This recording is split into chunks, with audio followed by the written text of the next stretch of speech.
Bismillahirrahmanirrahim. So in this portion we are going to discuss what are the different determinants of the consumption. Determinants are always considered those factors which are going to affect the consumption. Whatever the variables are going to change, the consumption is going to change. So among those determinants, the first one is the disposable income. So consumption, among the consumption and the disposable income is your independent variable. Whenever you have got more income, you are going to consume more, and whenever you have got less income, you are going to consume less. Now among the disposable income, there is another component, that is the taxes. So the disposable income is always equal to income minus taxes. Whenever the tax rate is more, you will be left with the less disposable income, leading towards the less consumption. And whenever the tax rate is less, you are left with more disposable income, leading towards the more consumption. The most important determinant of the consumption, the other component, is the credit availability. The more easily the credit is available to you, the more is the consumption. The less credit availability will be there, the less consumption will be there. Stock of the liquid assets. Liquid assets, the assets can be liquid assets are those assets that can be readily converted into the consumption. For example, the money, gold. As far as the property is concerned, that is not a liquid asset. The more more liquid assets you have at your hand, the more will be the consumption. Less stock of the liquid assets at your hand, less will be the level of the consumption. Stock of the durable goods. The goods are divided into two types. One is the durable goods, another one is the non-durable goods. Durable goods are those goods whose life is about more than 3 years, and the non-durable goods are those goods that life is less than the 3 years. All the food items and the perishable items are included in the non-durable items. Durable goods are like that of the furniture, your house, your car, and other accessories of the life. More durable goods you have at your hand, the less consumption that you will do. The less durable goods you have at your hand, more consumption you will do. Keeping up with the Jones. This is like that of a proverb that you have to follow. You are going to follow the living standards of your peers, of your friends, of your relatives. If someone is going to purchase a new mobile or the new model of the mobile, if you are going to follow that person, it means your next purchase item will be that mobile or that item in your purchasing cart, or which the other person is going to have. And the consumer's expectations. Now, our expectations with reference to the prices. That what is the consumer expectations? That in the coming Ramzan, for example, if in the coming month of the Ramzan, if the prices are going to increase, then our expectations are that the things will be much more expensive. Then we will try to purchase it more. And if our expectations is that in the coming month or near Eid, the price level is going to fall, or we will get the things at much cheaper rate, then we will not do our consumption right now. We will we delay our consumption decisions up to that time period. So similarly, like that, there are some determinants of the consumption. Similarly, the other determinants of the savings. So there is no single reason why the people save. So it all depends upon vary from person to person. So why a person is going to save. Some spend virtually all of their disposable income because of the fact that in the current circumstances, we are dealing with lots of things that we have to maintain our status, and we have to maintain a certain quality of life. For that reason, we have to spend more.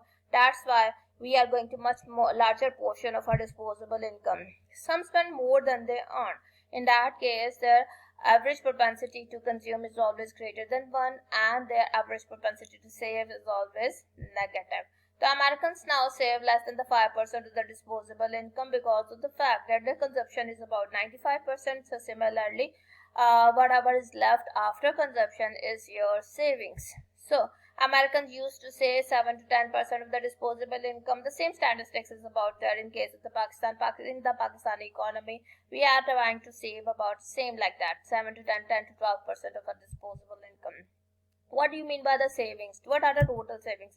Total savings is that similarly in the first slide I have discussed with you that we are going to divide our economy into the 4 parts. The first part is the consumers, the second are the producers, the third is the government, and fourth are the foreigners. So the every portion of the economy is going to save, and the saving of all those portions, by adding up all those portion savings, we get the total savings. So individual savings are that which is done by the consumers, business savings are those which are being done by the businessman, government savings are those which are being done by the part of the government. So by adding the consumer savings, business savings and the government savings, we can get the total savings.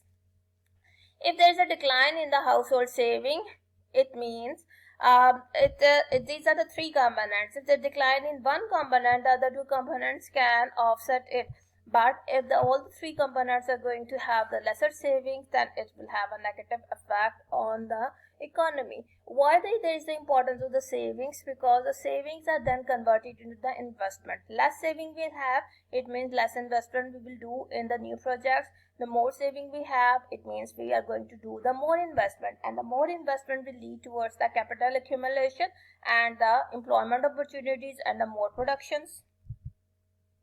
Consumption and savings combinedly, there are some non-income determinants of the consumptions and the savings. Non-income, which means that is not relevant towards the income. The first one is the wealth, the accumulation of the assets. You do have the assets that represents the wealth. Wealth doesn't mean that you have got more income. Wealth is the accumulation of the assets. The more wealth you have, more consumption you have. The less wealth you have, the less consumption you will have. Borrowing. How much you are going to borrow? The more borrowing you do, it means more consumption you do. Less borrowing you do, it means less consumption you do. If you have to pay back the credit, it means that you have to save more to pay back the credit. Then in that case, if you save more, then you have to consume less. If you have got borrowing from for certain reasons, then you consume more and save less. Expectation, it all depends upon your expectations, how you perceive the economic scenario and how optimistic or the pessimistic you are. The real interest rate. In the next step, when we'll discuss the chapter, the topic of the investment, then I'll give you the much detail of the difference between the interest rate and the real interest rate. So interest rate are simply those markups which are being charged by the banks when we hide the capital from them, and the real interest rate is that when we include the component of the inflation in terms of the interest rate. So this is the end of the chapter, in which we have discussed the basic, that what do you mean by the consumption, and how the consumption is going to depend upon the level of the income. Then there was the concept of the savings, that how the consumption and the savings are related, that the difference between the income level and the consumption, that represents the saving. The more we consume, less we save. The less we consume, more we save. Then there were the four concepts representing the average propensity to consume, average propensity to save, marginal propensity to consume, and marginal propensity to save. So there were the formulas of this.